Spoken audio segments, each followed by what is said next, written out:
So how'd it go? How'd you change the size of the pulse? It's all about the energy level, right? The harder you push, the more energy you put into the pulse. And the more the coils get compressed together. The lighter you push, the less energy you put into it, and the fewer coils get compressed. What about when you did a bunch of pulses to make a wave?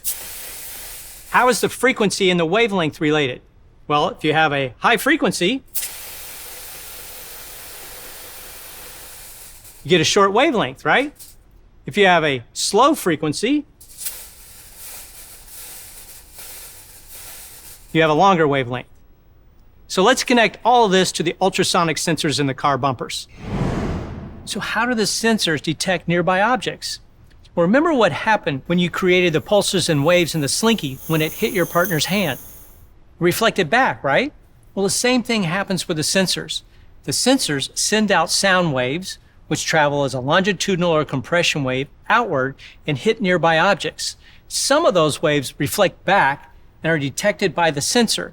The sensor calculates the one-way travel time, either out or back, and multiplies that by the speed of the wave, which in this case is the speed of sound. That's how it calculates the distance to the object. Then the car's computer uses that information to warn the driver about nearby objects and to help them park.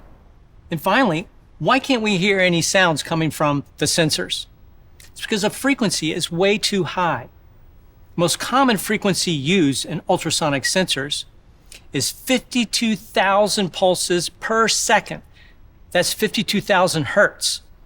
The highest we can hear is around 20,000 hertz.